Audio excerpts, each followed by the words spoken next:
Welcome back to the Hitting the Turnbuckle podcast. Monday Night Raw is in the books. And, well, suffice to say, there's another twist in the tale as we move to the WrestleMania, or maybe, a little bit less of a twist, more of a twist that you knew was coming more than anything else. But look, let's get into it all right now. Monday Night Raw this week started off with main event Jey Uso yeeting his way down to the ring as he took on Grayson Waller in the opening contest of Raw. Jey Uso, unsurprisingly, picking up the win in this match. They attacked him at the end. Him and Grayson attacked him at the end. Austin Theory attacked Grayson Waller at the end of this match. Jey Uso then getting the upper hand, and after which Gunther come out and put Jey to sleep. I just, um, I just don't see how I would watch Raw and go, "Oof, Grayson Waller, Jey Uso. Jey Uso's in trouble." I find it hard to buy Waller right now as a credible challenger, especially to the number one contender of the heavyweight championship. It just doesn't work for me. This isn't a disrespect to, you know, Grayson Waller by any stretch, but I just felt that this match had too much back and forth. It's realistically, this should have been a bona fide squash. Really, Jey Uso should have walked through Grayson Waller. And again, this isn't being disrespectful, but you've got a person that's already you've got someone in Jey Uso there. There's already so many people out there kind of questioning whether this is the right route to go. Is Jey Uso the right man, to take on Gunther? And you had Gunther choke him out at the end, and you just sit there and go, is he the right man to dethrone Gunther? Is this, you can't keep giving him close matches against guys that just ain't on that level. Grayson Waller shouldn't be at that level where he's taking or he's pushing that number one contender for the world title to the limit. It shouldn't happen.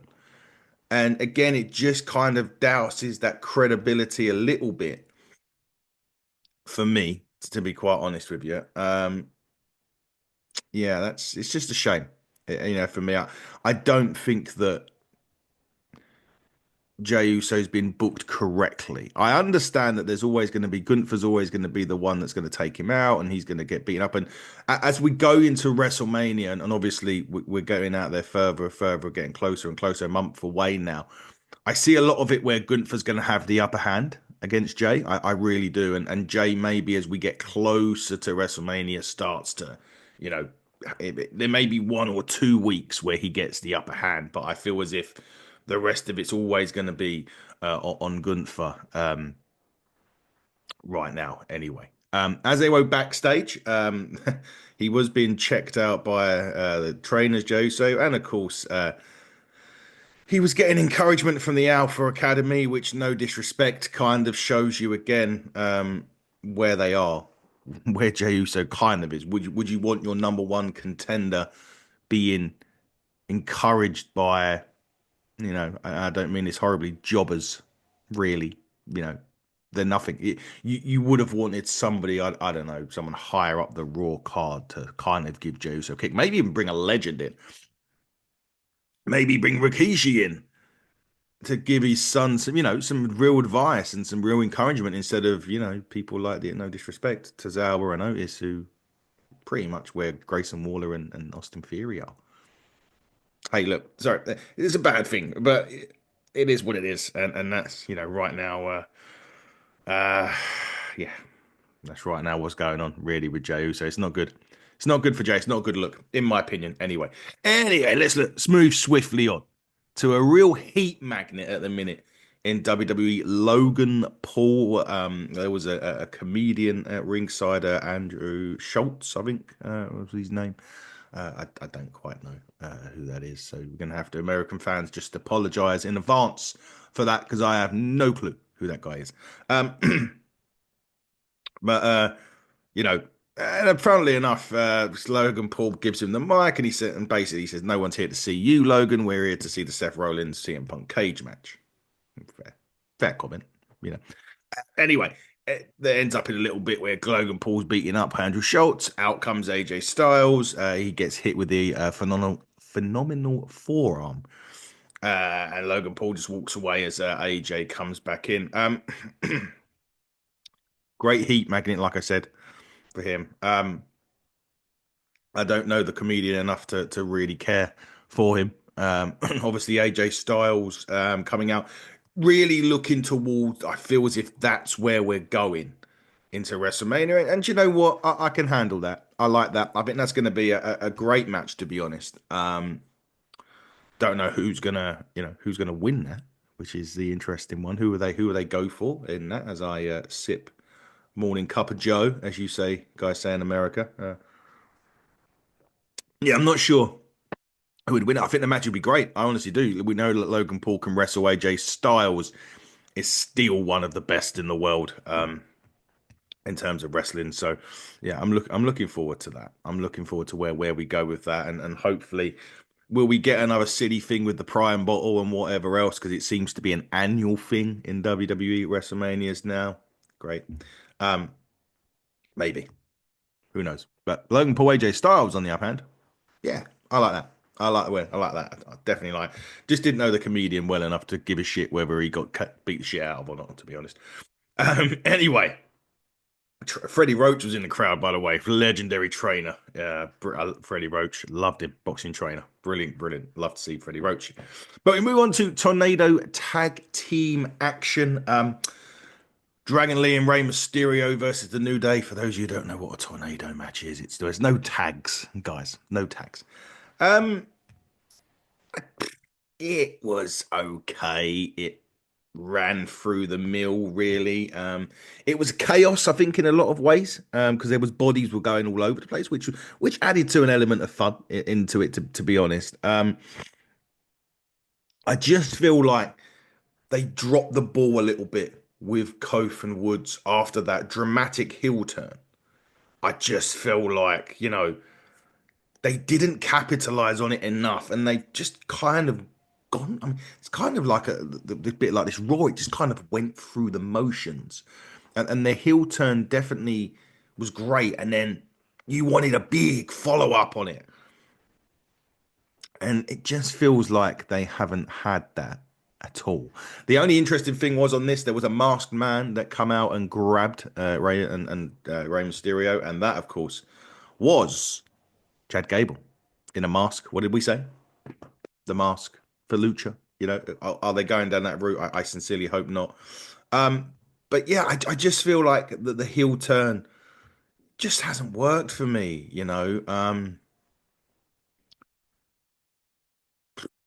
I don't know. Are they leading to a multi-person match at Mania with these lot potentially?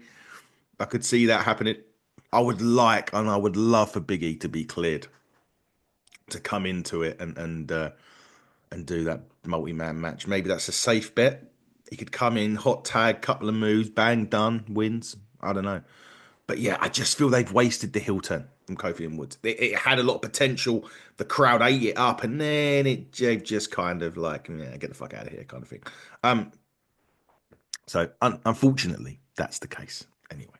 But we'll see what happens. We'll see as we head off to Europe now. WWE is heading off to Europe for a couple of weeks now, which for us because it's on Netflix, because we got Raw and SmackDown on Netflix. For us, here's the kicker: we get it live, which means for us, Friday Night SmackDown. Well, we get Raw and SmackDown live anyway. Well, I don't know what I'm talking about there, but it means we get it European time, which means 8, 9 o'clock. Happy days, Monday Night Raw, 8 p.m. Next Monday. SmackDown, I think 8 or 9 p.m. this week from Brussels. Happy days, happy Adam. Love that, love that. For the next few weeks, we're gonna be in for a right treat on Netflix because they will air it live for us, and that is a massive bonus. Definitely for anyone in the UK and Europe to be able to watch. WWE live on Netflix at a reasonable time. America, you get, hey, listen, America, you may be working, but you get it. If they air it live in the States, you'll be getting it at like 3 p.m. Eastern, something like that. And maybe they won't air it. Maybe they'll air it in its usual time slot. But for us, we got Netflix time, baby. And you can obviously watch it raw on the Netflix, bits and pieces like that. But anyway, we'll move swiftly on. Finn Balor was backstage. He's ranting about Braun Breaker to Carlito, who's not really interested, as the rest of the Judgment Day enter the clubhouse. Now, according to Liv Morgan, at this point, Bayley feels entitled to a Women's Intercontinental Championship match. But Bayley's got a match with Raquel Rodriguez a bit later on Raw for that number one contendership. And Liv then says that Daddy Dom has some news for Finn.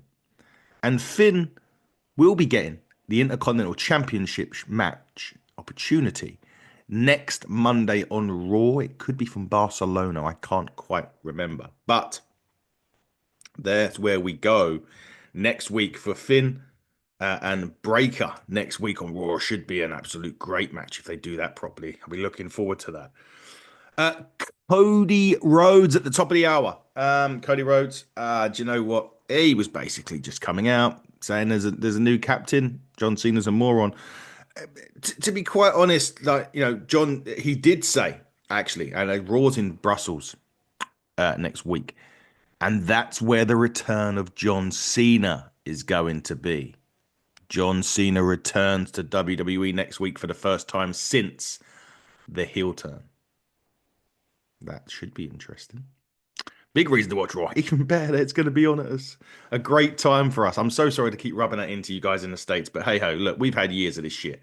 The fact that we're going to get to watch Raw at 8, 9 p.m. next Monday, SmackDown at 8, 9 p.m. this coming Friday for the next few weeks, I'm sold. I love it. But you know what? He basically that Cody Rhodes is a new captain, and realistically, this was the same promo as SmackDown in a way. Just a couple of things changed, and you know what I found about it is it just felt like a reason to get Cody there because it was Raw, it was MSG, 17,000 people, and all of that sort of stuff. I just feel like that was the reason why Cody was there. And it didn't really enhance anything. He announced that John Cena was back next week, which, that could be interesting. I'm not sure we're going to get anything from Cena next week. I think we might just come out and be a bit like Jericho. That time when he returned, he was just, silent. We'll see, though. We will see next week on Raw. But yeah, it was just a run-of-the-mill promo. Near enough exactly the same as it was last week on SmackDown. So, oh, and the SmackDown reviews can return. Sorry, I don't normally do that. SmackDown reviews have been difficult to do, parenting stuff to do over a weekend. So I apologize for the SmackDown reviews being the lack of SmackDown reviews. But with them being in Europe in the next couple of weeks, they should be back, which would be good news for everyone, or bad news, depending on whether you miss people's knowledge or stuff like that. I don't know. But yeah. They'll be back. Could be, and I think that'll be starting this coming week, probably Saturday. We'll get that because we've got TNA as well this coming week as well. Sacrifice. Anyway, enough of that. Let's get back to the action. Women's Intercontinental Championship number one contender match: Bayley versus Raquel Rodriguez. Lots of Judgment Day interference in this, which is kind of what you're gonna get. It was a standard TV match. Really nothing to write home about in this one. Is Raquel Rodriguez the right challenger for Valkyria? I don't know. I really don't know. I'm not sure is the answer to that. I have to say I'm really torn on whether I don't see Raquel Rodriguez winning it next week or whenever it is. Sorry, I don't even know if it's next week. I'm just actually just made that up, to be honest with you. Yeah, I don't know. Bit boring. Would have preferred Bayley out of those two. Hey ho. Anyway, what can I say about that? There was backstage with Chad Gable. She was basically criticizing him for attacking. He was like, he wasn't buying the accusations. He calls the security at MSG pathetic. We see another person actually that was wearing the American-made luchador mask being escorted out by NYPD, and we've seen this before. It's not, it's a smoke screen, but it's a bit of fun. Anyway, we had the Io Sky promo next. Bianca Belair was involved. Rhea Ripley was involved as well, and it was just really a setup, a prologue to where we're going at WrestleMania. We kind of think we're going to get Rhea added into this match. Io Sky ends up slapping both of them. So I think that was just to get us started with that triple threat match. And you know what? I don't mind it. It was a good segment. And, like I said, um, we're clearly going that way to WrestleMania. I think it's interesting how EO's kind of been overlooked at this point. I really do feel that because they're kind of putting more attention onto Bianca and Rhea, and your women's world champions just over here as a bit of side furniture. So that's interesting. That really is interesting. They're doing that, but nevertheless, if you forget about her, then she's going to be more of a threat. So I like it. I like that segment. I do like how they're kind of pushing the champion away, but ending up that champion's going to cause a surprise, maybe, or two. Who knows? Um, Main event, steel cage match, Seth and Punk. Jesus Christ! I tell you what I loved about this. For the first 15 minutes on this match, they didn't care about pinfalls. They didn't care about escaping the cage. They just wanted to kill each other for the first 15 minutes of this. It was brilliant. I loved that. And then they started realizing, oh, we got a wrestling match here. But it's because of that hatred, that build up of tension. They've done a great job of this cage match of doing that. I felt as if, you were sitting there going, oh, for the first 15 minutes, you're like, guys, there's a gate, you got to get out. And they're just carrying on beating the shit out of each other. It was great. Loved this cage match. Really did love it. There was a point of this where Rollins hits Punk with a GTS. Punk kicks out.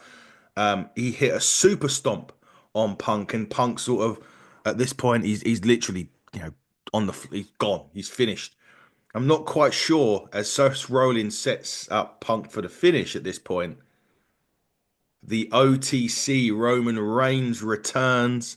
He pulls Seth Rollins out of the cage, which basically means Seth won the match.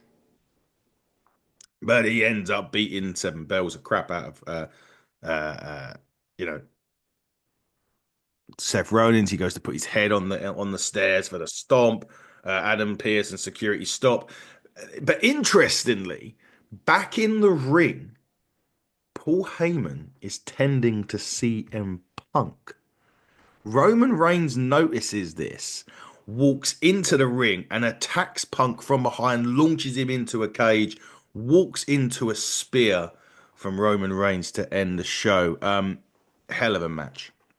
Hell of an ending. I mean, if this was, there was a superplex actually, I forgot to tell you, off the top of the cage, which was, oh, mate, Jesus. I think the only criticism that I can get on this was the kind of over resilience of the kicking out of the finishes. I've never been a key fan of that. Kicking out finishes anyway. It just doesn't, I just think it kills it kills that finish.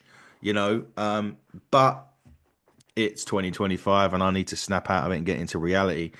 But you know what? Like, I can get over that a little bit. I've got over stuff where people are getting tombstoned onto chairs and carrying on. So if I can get onto that, I can get over this. Uh, Reigns' return was brilliantly done. He has obviously beef with Punk because Punk the cage, and he also attacked him because of Paul Heyman. So there's that bit. So we're now kind of getting into a definite point of a triple threat. I just hope that Punk doesn't use the favor to get into the match. I don't want that. There has to be a bigger meaning to the favor from Paul Heyman from CM Punk. If that is the favor, then that's shit. They need something else there to enhance that favor and make it more important. Because if they're going to go down, it's going to be Roman and Seth at WrestleMania, Roman and Seth at WrestleMania, and then Punk goes, "Hi, thanks, Paul. I'm now in a triple threat match." No, don't work. It doesn't work for me. To quote Hulk Hogan, that doesn't work for me, brother. Um, I wouldn't like that at all. So hopefully that's not the way they go, and there's a bigger favor for CM Punk and Paul Heyman. But overall, it advanced many storylines, and it's setting up the stage for WrestleMania now as we move into Europe. This coming Friday on SmackDown, I've mentioned it before. We're gonna have some good early shows on the go in WWE. So I'm looking very much forward to that. We'll be back with some SmackDown reviews. We'll be back with some other stuff as well. The Independent Showcase with Shane Hook is now on the channel as well. Go check that out. Got some good interviews coming up. Interviewing the daughter of the Big Boss Man. Today, even at time today, as this goes out, we'll be soon be interviewing Lacey Trailer to talk about life and living with a wrestler or having a wrestler as family. But it's interesting stuff. Top 10s will be back as well. Paul Nicholson, the asset 180. Can't wait for that to do a top 10. We'll be back as well. A big shout out to anyone that has subscribed recently. Thank you so much. Thank you for the watch time. Thank you for everything that you do for the channel. We're approaching 1,000 pieces of content, ladies and gentlemen, as well, or episodes, depending on the one.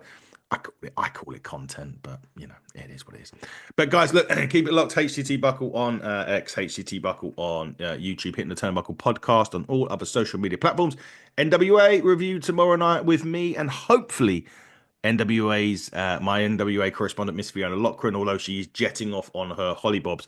So we'll see how we get on tomorrow night. Until then, everybody, buckle down, stay safe, and goodbye.